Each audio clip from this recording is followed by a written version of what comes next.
Welcome to Sports Banner. Tonight we're going to talk about football. I'm your host, Calvin, with Luca and Bryce. This is our second take tonight because I forgot to hit the record button the first time after we made it already 25 minutes into the recording.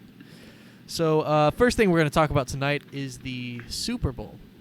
We've got a few things to talk about. First, I'm going to ask you guys, who do you think is the favorite to win this game? Well, not favorite. Who do you think is going to win it, and who do you think is the favorite? That might be the same thing for you guys, but yeah, it could be different.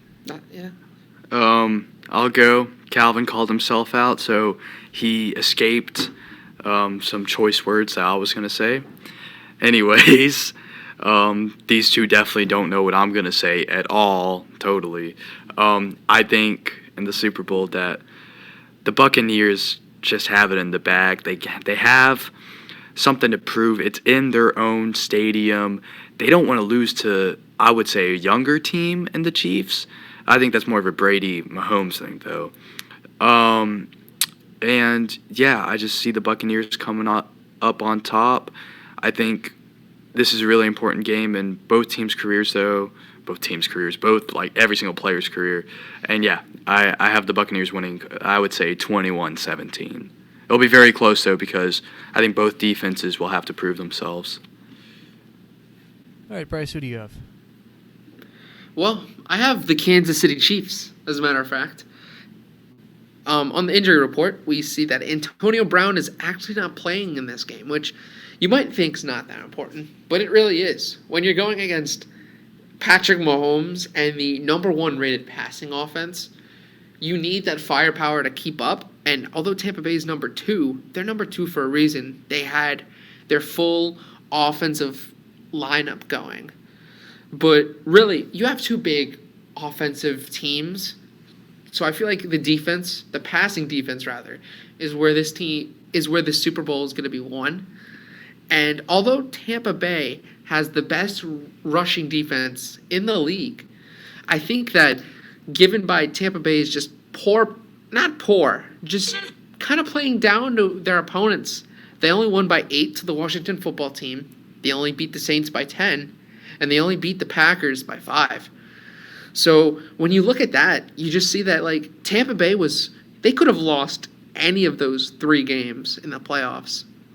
And when they're playing a Super Bowl team, a team that has gone to the Super Bowl last year with most their players that went to the Super Bowl last year still on that team, you gotta favor the more experienced team and the more complete team. I mean, this is Tom Brady's first year with the Buccaneers. Patrick Mahomes has been on this team for 3 years. A lot of those offensive players, besides Clyde Edwards-Helaire, was on that team last year as well. So they really have more of a chemistry going into this championship game. Not to mention that Kansas City has some key defensive players like Tyrann Mathieu. All right, I'll go ahead. I'm going to say I really think this could go either way. I will not be surprised with either team winning. However, I do want to give a little bit of preface before I choose which team I think will win. I'm almost certain this game is going to be decided by the third downs. This is going to be a game where there are very, very few third downs, in my opinion. These teams are going to be just picking up yards left and right. It's going to be a back-and-forth shootout affair, in my opinion. So when it comes down to those third downs, whether it be 3rd and 1 or 3rd and 20, those are going to be the game breakers because there will be not many of them. And if you can stop the other team on those third downs, even if they aren't very common, that's going to be what makes this game. And you can say that about a lot of games, but I feel like that's going to be particularly important in this one. With that said, I do think the Buccaneers have the edge. I would pick them over the Chiefs in this one because they do seem to have a better defense, and they do seem like they could have more counters for Patrick Mahomes and his crew than they can respond with. Tyreek Hill, of course, could pop off. Edwards-Helaire can have a big game as well. The Chiefs are just loaded with talent. It is a crazy squad they have put together. But I wouldn't bet against Tom Brady in this instance. He hasn't looked amazing in the playoffs, sure, but he is a big game man, as his pedigree shows. I think the Buccaneers can pull this one out. which is prior to the season I would not have called that. I would have called the Buccaneers a 10-win team at best that was a first round, maybe second round exit in the playoffs, if they even made it there. So I'm very surprised to see them in the Super Bowl. The Chiefs not so much, but I don't think the Buccaneers will make a return trip after this year. However, I think they have it in the bag. I think they have it in the bag this year. Hey, the Buccaneers, they got 11 wins. So you weren't that far off your prediction, Calvin, in the regular season. I actually have a question that I didn't ask in the original recording of this, so maybe it's a good thing that Calvin forgot to record. I think I already know the answer, at least from Bryce. If, I'm saying in this scenario, if Brady wins, if the Buccaneers win, does Brady retire? Why would you retire from a team that just won the Super Bowl? Why would he That's retire simple. as a Super Bowl loser? I don't think he retires in either's scenario, is what I'm thinking. Yeah, I think he's staying in the league. If he's good enough to win another Super Bowl, I feel like he's just not going to see a reason to leave yet. I mean, if I had just won my 7th Super Bowl and I'm still throwing it good enough to make it there, I mean, I don't think I'd be anywhere close to retiring either, unless his body's giving out on him, which it doesn't appear it is. I don't think he's retiring one way or the other after the season. Say what you want to about ref ball, Buccaneers, all that stuff, but to make it this far with the Buccaneers, I think he has, definitely. If he wins with the Buccaneers, I feel like he thinks he could win it even again. So. Yeah, I agree with that. I mean, I don't see Tom Brady retiring in either situation. I mean, he's just played so damn well this season. Like, the dude is 43 years old, and he's throwing for over 4,500 yards and 40 touchdowns in the regular season. Like, that's just mental. He's been one of the top QBs. If you really wanted to factor in his age, you could have called him the MVP of the season. It wouldn't have been that ridiculous to say that. Okay, but so it's just nuts. No way he retires. Okay, so one more question about the Super Bowl before we move on. Excluding the quarterbacks, so no Patrick Mahomes, no Tom Brady, no Hine. Who do you think is going to be the standout performers in this game? So Okay. I'll let Luca take this one. Yeah, I like that no quarterback thing. Now we got Bryce working on his brain trying to figure out who to pick now. You think I don't know football? You know like 10 times more than me. Yeah. I'm gonna go with who I picked in the first recording or non-recording. I'm going with my boy Tyreek Hill. I'm not a big fan of him. I don't hate him. I don't love him. He's just an amazing player, and he always seems to catch it. So I think he's going to pull out something amazing this coming weekend. So, yeah. Bryce? Right. Well, I'll go ahead, next. actually. I'm gonna Calvin, let Bryce save himself for last on this one. Good, so he right. can think of someone, because he probably still doesn't know. So on this question, I think I'm going to take Mike Evans. And, well, let me broaden it a little bit. I think Mike Evans or Chris Godwin. I just feel like both of these receivers have the potential to have one of these huge games. With Brady in his Super Bowl against such a good team, it feels like he's going to have to lean on either the margins, or he's going to have to go for the guys he trusts. And knowing Brady, I feel like he's going for the guys he trusts in this situation. Now, Mike Evans has been very flip-flop all season, coming from somebody who had him in fantasy. He's been very inconsistent, but he also has a lot of potential. He has had big games, and he can have big games. Chris Godwin, I think, has been a little bit more consistent. I think he also has potential, but if I had to pick one, I'm going to say Mike Evans really has a chance to show who he is and get that ring this game. All right. So my pick for the best player it's going to be Patrick Mahomes. This is one of his targets in Travis Kelce. Dude, you had me right there. I was like, wait, is he an idiot? We literally See what I did there? No. actually. All right. It's Travis Everyone, Kelce. it's a little late at night. By late at night, I mean it's 9. It's 9 p.m. and I'm acting like it's 1 a.m. I'm acting slow. Now, I'm telling you, you want to hear something here. His regular season Sure. stats. We'll just go over it, all right? Over 100 receptions, 1,400 yards, and 11 touchdowns. This isn't Mike Evans. This is a tight frickin' end. The man's been dominant this entire year. And look, the Buccaneers might have good linebackers like Devin White, but how are you going to stop Travis Kelce? He's freaking tall as hell. I mean, if Mahomes, as good of a quarterback as he is, can throw that thing high enough for Kelce to get it, he will catch that thing. So I think, especially in the red zone, it's going to be hard for the not Kansas City. It'll be hard for the Buccaneers to really stop Travis Kelce from scoring because that's what he's really good at. Yeah. That's a great pick. But I like how you tried to add in the regular season numbers. I mean, it shows his dominance, and I think you're 100% right with the tallness of his stature. I think that's going to really help him this weekend. I'll throw this out there, too. If you don't, you need to contain Tyreek Hill from hitting out those streak routes because, dude, when he's gone, he's freaking gone. Yeah. Like, the Bucs really need to be careful about containing Tyreek Hill, too. Because as much as you'll be good if you trap Travis Kelce, you've got Tyreek Hill coming over the top. So really stopping Mahomes' offense, which, that's really hard. But I mean, that's been the puzzle with the Chiefs all year. How do you stop all these offensive weapons? I mean, you've got guys in every single position that are just studs. So it's going to be a tall task for the Bucs. only one team's done it this season. So, dude, good luck. I mean, yeah, you can ask the Falcons. They almost had it.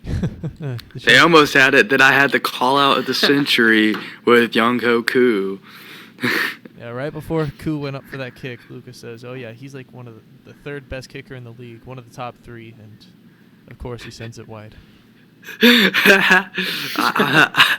Commentator's curse, truly right there. All right, so moving on to the next conversation. We've just talked about Super Bowl MVPs, standout players.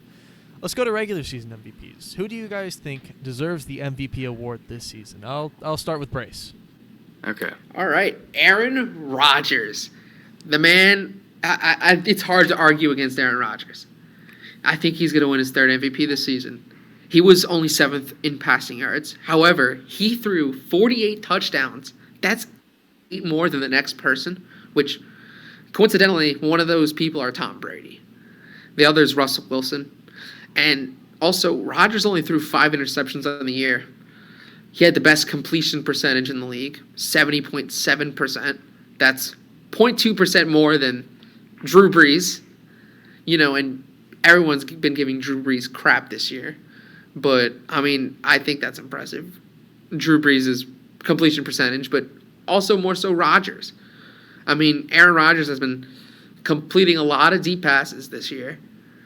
So it's really surprising to see that. And also, to top it all off, Aaron Rodgers hasn't had that many targets in Green Bay. Besides Devontae Adams, the most notable, I think, weapon you could have is Robert Tonyan. And Robert Tonyan's really started to get on the scene this year as like a notable pass catcher, although he's a tight end. So with all those reasons in mind, that's why I think Aaron Rodgers has to win the MVP this year. That is a good pick. That is most likely the right pick, the obvious pick, the normal pick. But Bryce, I have something to go against your pick. And even though the audience doesn't know what I picked last time, I'm just going to choose the same person. I'm going with Alvin Kamara, the Saints boy, the Saints tank. He tore it up, in the regular season. He was just incredible. I'm surprised Bryce didn't pick him because he's a Saints fan. But as Bryce said earlier before we recorded, everything Kamara's caught, ran, he just did everything over the regular season. My honorable mention is Josh Allen. Allen really overachieved in my opinion, and he showed that he has a really bright future in the league. But I'm sticking with Alvin Kamara as my MVP. If you need context for the Kamara thing, over 750 receiving yards, almost 1,000 rushing yards, 21 total touchdowns. I mean, Kamara's been the do-it-all, and he's doing this all as a running back. Yeah. What running back have you seen get over 750 receiving yards? Like, that's unheard of. It's All he just needs a to do now is monster. get the Taysom treatment and go into quarterback as well. I was about to say he pulls a Landry and starts just throwing the ball. All right, so for my pick, I'm also taking Rodgers. He's just the obvious choice here. I mean, he had one of the best seasons that we've seen out of him in a long time, and he was a good cut above most everybody else. As Lucas said, honorable mention Josh Allen. Josh Allen was also great. It's fantastic to see such a breakout year for him. I know the Bills have been hurt, and to finally get back into the competitive side of things in the NFL, and with the Patriots in their division haunting over them all these years, it's very nice to see them finally succeeding. They're one of the best fan bases in the NFL. So props to Josh Allen for really having a breakout year. Hopefully he continues his form next year.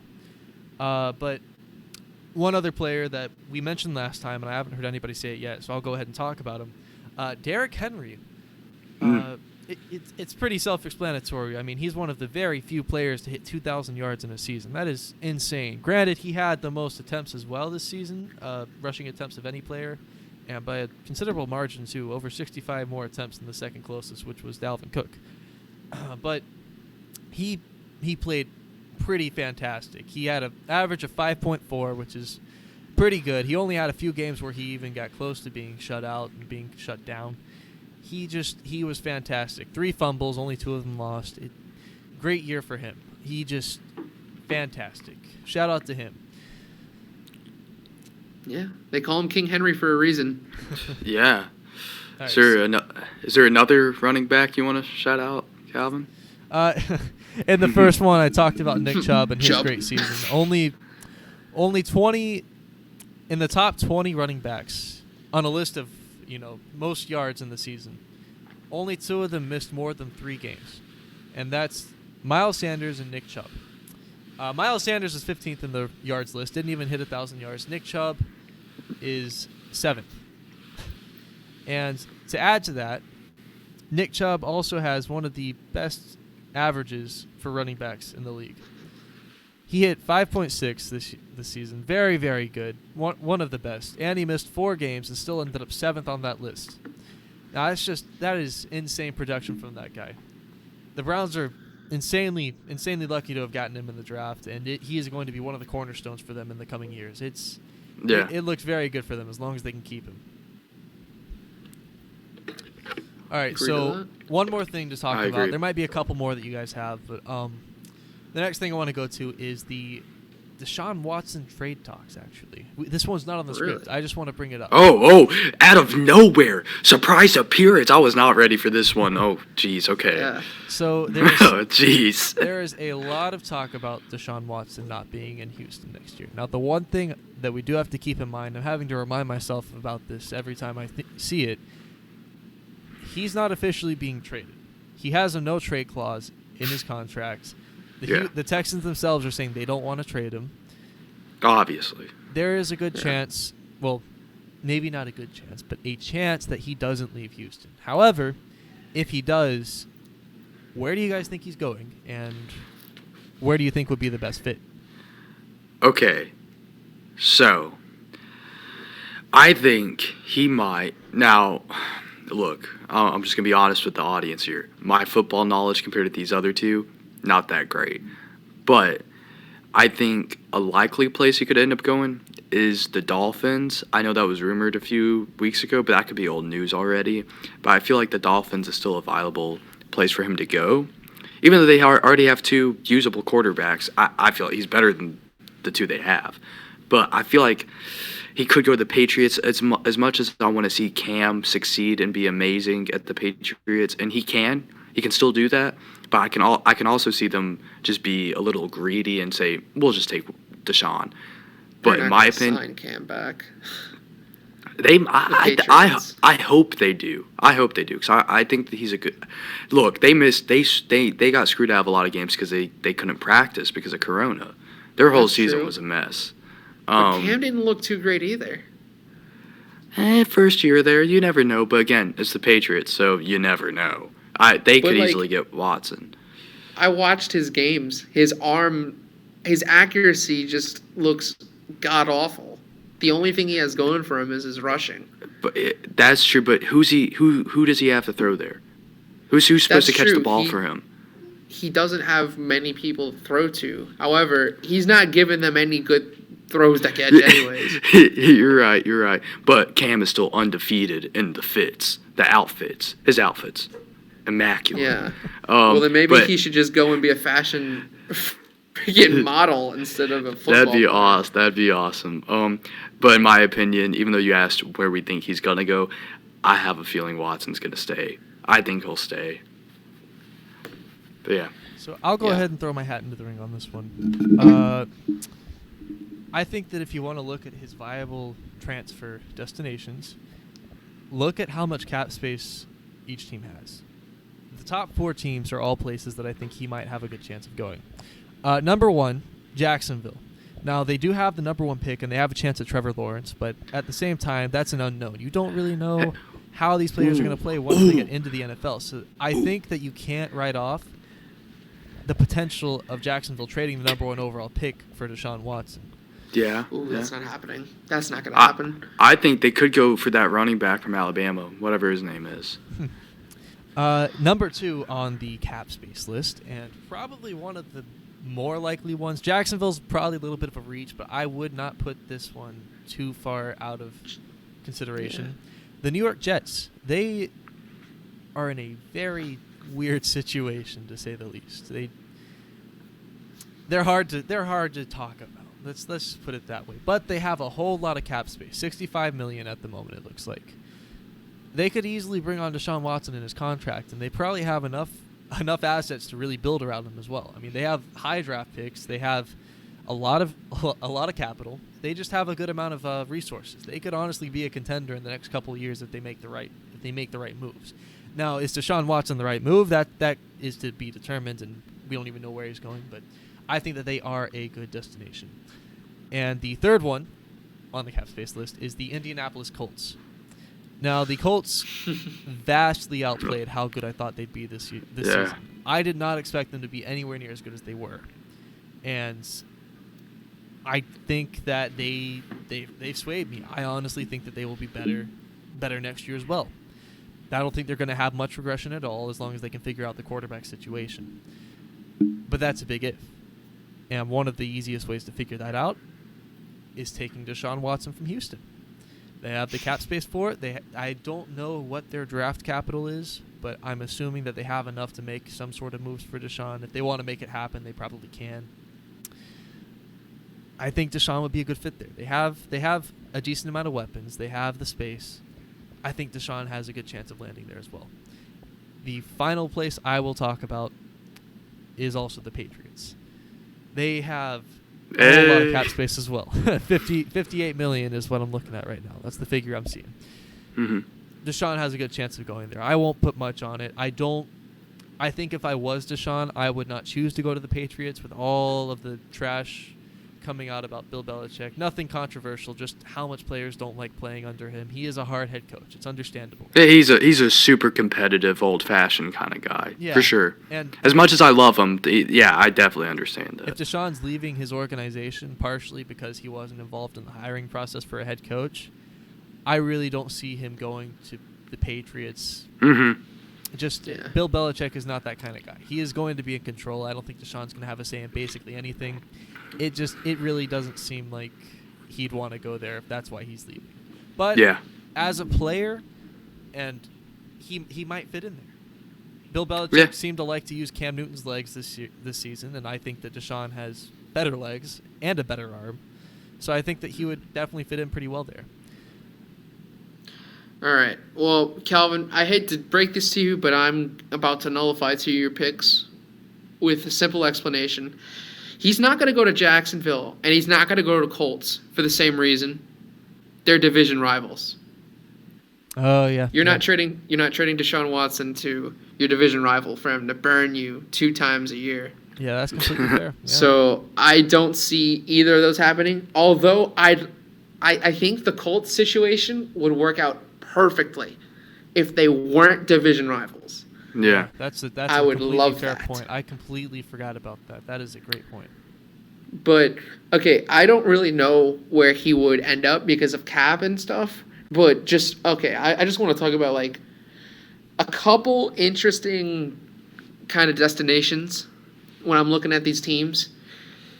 If they somehow convince the Texans to take Jimmy Garoppolo's contract, Deshaun Watson on the 49ers would be I would not want that to happen. spectacular. I don't want that. Please, Lord, no. That Don't is- give the 49ers any kind of hope. No. Please, no. Price, don't put that in the world. No, please. I hate the 49ers, dude. No. God, Dude, no. it could happen. It And could. then, you know, I'm not gonna say the Bears because that's just funny. Hey, Falcons. No. All right. So the next team that I was thinking about, Calvin actually said it. The Jets. It Yeah. doesn't sound like a bad idea. Like, yes, the Jets are a pretty bad franchise. That is true, but I think they also have some promise going for them, and I know it's been said like every other year for the Jets, like we are up and coming, we got this. Like no, but I mean, I think they never had a quarterback like Deshaun Watson. The last, I guess, serviceable quarterback that they had was Ryan Fitzpatrick back when they went like 9-7 in 2015, 2016, somewhere around there. Dude, a good quarterback for this team gets them somewhere. And I think that's all that the Jets need. And they have some good draft capital. They can easily make it happen for Deshaun Watson.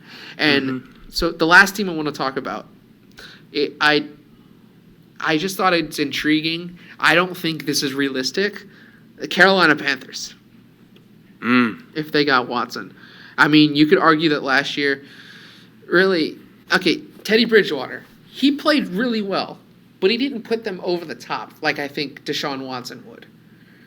I think the Carolina Panthers, they have a defense that you can easily build upon.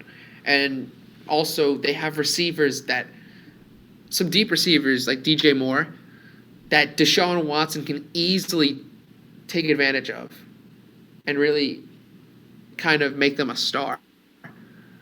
So I just think it's an interesting fit. I don't necessarily see the Carolina Panthers getting Watson, but it's something to look at. All right, so Yeah. before we move on, there's one more team that I didn't talk Not about bad. that I want to mention. Not bad picks.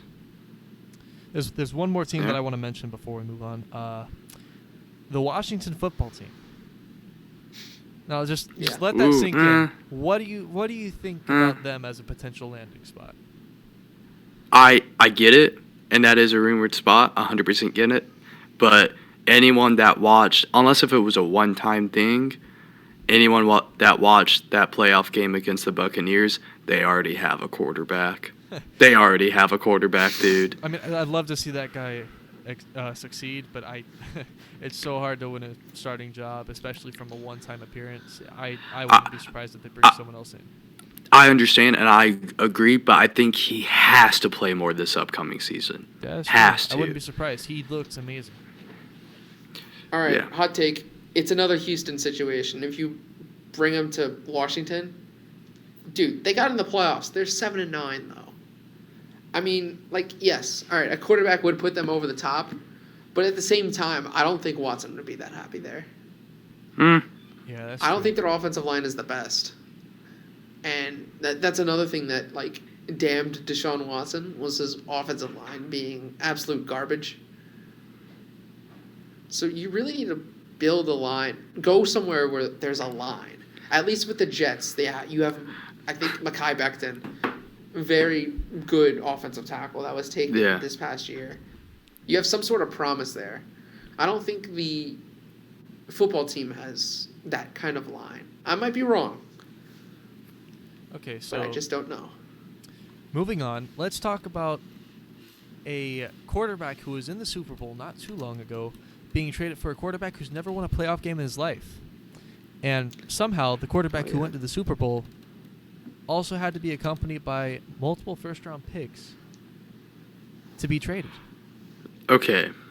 Oh, I can tell you why. I will break down this trade right now. So, hang on. Can I give my details? I believe you, and I believe Calvin has some too. Can I give you all the dumbed down opinion on this? Yeah, go ahead. Because Calvin's smiling, knowing I'm about to say some BS. Let you go.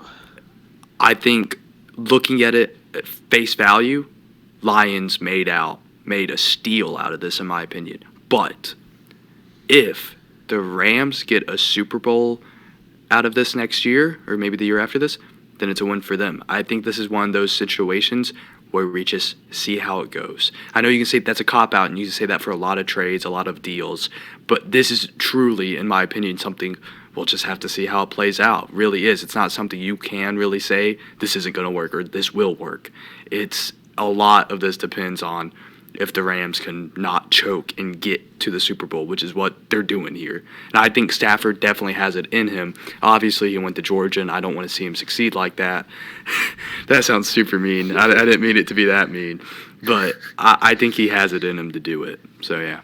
Okay, and before Bryce picks me to pieces here, I do want to give my opinion on it. But can I talk about what's in the trade? Yeah, go ahead. Can we talk about the details before I get jumped? I just wanted to say what the deal was, and then Luke over here gives his opinion. Like, bro, we don't even know what's in the deal. So the Lions, they got 2 first-round picks. Neither are this year's picks. So the Rams still have this first-round pick from this year. But what the Lions have, they have Jared Goff, a man who is under a huge contract now. But they also have the 2021 third-round pick. They have a 2022 first-rounder and a 2023 first-rounder. And, of course, the Rams, they just got Matthew Stafford. So, Calvin, you may go. What do you have to say about this? I have mixed feelings. Like Lucas said, this is one of those that you probably have to wait and see to see who won. But I will present the idea that maybe there's not a clear-cut winner here. Maybe they both are winners from this. I mean, I think Detroit, regardless of how this goes, they won by getting those draft picks out of it. Mm-hmm. Matthew Stafford, as good as he seems, he's still a quarterback who's never won a playoff game. So getting 2 first-rounders and a couple others tossed in for him, I think that's a steal. Jared Goff is like just a cherry on top to keep him afloat for the next couple of years. But I think that they definitely already, you can say they won just with the draft picks. But the more interesting situation is with the Rams, who just gave up even more draft capital that they pretty much already didn't have for a quarterback who is not exactly proven for big games. He basically hasn't been in many. Yeah. I think Stafford is a great quarterback, and I think that he has the potential to take them places. However, I don't know if I would say that he's worth 2 whole first-round picks and plus some. Yeah. But as Lucas said, this is one where you wait and see. If in the next 2-3 years Stafford's won a Super Bowl with the Rams, you can call them winners in this trade. But if they really don't have anything to show for it after a couple of years, they definitely got played. Yeah. All right. I think Calvin brings up a good point about either team might not win this trade, because the last time you had these kind of veteran QBs being traded for each other, it was 2015. The Eagles and the Rams traded Nick Foles and Sam Bradford around. And it didn't work for either side. So this very well may be that situation. But in my personal opinion, I think both teams benefited from this. For the Rams, they did give up 2 first-round picks, but at the same time, they got rid of Jared Goff's huge contract, which I don't think he's worth. I don't think Jared Goff's worth that much.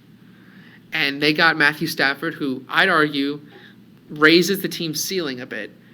With Jared Goff, I view of him more as a system quarterback. Yes, he's played some solid football over the past few seasons, but he doesn't put you over the top. He does I don't know if he has as much ability, like as much skill at the game of football than Matthew Stafford does. Matthew Stafford's proven to be a very skilled quarterback, but just on some terrible teams. And the Lions aren't that good of a coaching squad. They don't have good coaches. They've never did. That's why Calvin Johnson's rotted at that place forever. Mm-hmm. So I think this definitely gives Matthew Stafford a chance to cement, kind of to really build a legacy for the first time, to show that he really wasn't the problem in Detroit and that he really is underrated. And for the Lions, yes, they received 2 first-round picks. They also have to deal with Jared Goff's whole contract. So although they could build a playoff team, do I see this team that the Lions get? Do I see the Lions winning the Super Bowl under Jared Goff? I don't see that happening. Honestly, I see the Rams winning it more. Like, it's more likely that the Rams win it with Stafford than the Lions win it with Goff. Okay, so I appreciate the Calvin Johnson throw in there. So show some Georgia Tech love right there. But one more thing that I want to mention. Yeah. Have y'all seen the new head coach for the Lions? I have not. You better watch your kneecaps. I'm assuming you guys haven't seen that video. In his opening conference, he had a very, very interesting, a very interesting series of words. I'll let you guys watch it and make up your own opinions, but he seems interesting. Dan Campbell? Yeah. He just, as a Cleveland fan, he seems like another Freddie Kitchens. Yep, right there. I can tell from his face, dude. All right, well, I think that's all we've got for tonight. Yeah, All right. is. All right, well, thank you for tuning into Sports Banter. We'll see you next week.